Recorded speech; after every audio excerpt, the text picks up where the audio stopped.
Hi guys, I hope you're all well. This is just a quick little update on the van progress to show you what we've done. So I've just finished carpet lining all of the interior metal work. Cut my fingers, you can see, a few cuts. Everything is done. So we've also carpet lined all the ply panelling, which is basically what that is. So all of this will be covered with ply panelling everywhere, including the door. So that'll all be done. All this is going to be covered. It's really tricky because, especially on these doors, there's no edge. So you're kind of at the mercy of your own knife skills, basically. And I'm really anal with this sort of stuff. So getting these edges is really tricky. This is glued down, so this helps seal the window.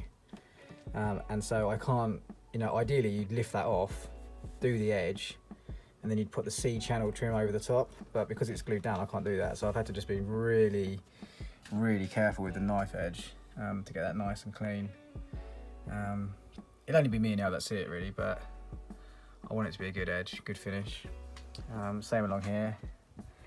This has obviously got the trim so you can pull that off and push that back over the top, so that gets a nice finish. But it's difficult, yeah. Anyone who says it's easy has probably never done it. One of the main reasons why it was so tricky is because we did it in one piece. So we didn't want to have any joins anywhere along these edges. So pretty much this whole side and this whole side we've done with one piece. And there's just a piece along the top here. There's a little join there and a little join on that side, but you can't see them. You'd have to know they were there basically, but that's why it's tricky. If you did it in pieces it'd probably be easier, but you'd have more joins, and I wanted it to be as kind of as factory finish as possible, and that would be to do it with as little joins as possible. So that's why we spent longer to do it, but I think it's worth it because I'm really pleased with the finish. I'm now waiting for the trim clips. So these little holes here are obviously hidden under this metalwork at the moment, but where you carpet it and then the ply panelling is thicker than the factory stuff, I've had to order longer trim clips, so we're just waiting for those to turn up and then I can get it all finished off. Also, something else I can show you. So around the front of the van now,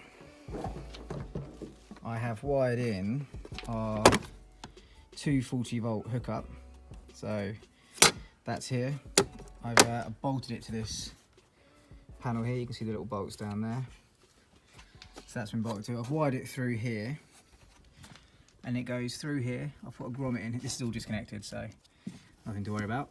I've put a grommet in here, drilled a hole through this, and this Arctic blue cable here is the 240 volt, and this black cable, which goes to there and will eventually be attached to this fuse, is the split charge cable. So what a split charge cable does is it uses the alternator in the front there, and once the van battery is charged enough, it then sends the charge all the way back to the leisure battery, and it charges the leisure battery. So while we're driving, the van's charging and the leisure battery is charging, I should say. And that comes through here, under there. Excuse the grainy phone footage, I just wanted to get a video out quickly today. So I've taken this panel off here, which is under there. That Arctic blue cable and the split charge cable go under there, underneath the mat, and they run down along under here, and then they come out, well they actually come out here, you can kind of see that, there's the blue cable, and they'll come out here, and then what they'll do is they'll just run all the way down along the edge to the leisure battery, which will be there.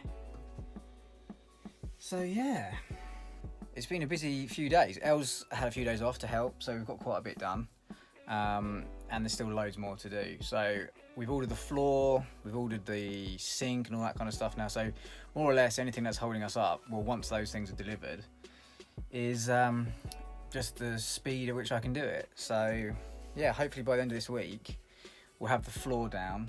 I've cut the ply all to fit, that fits perfectly. I had to make a couple of little adjustments for those cables, but that'll fit nicely, so that should go down. We've ordered the lino, that'll go on the top. We've gone for like an oak kind of wood effect. We've got the ceiling, we've got the what are they called, tongue and groove cladding for the ceiling.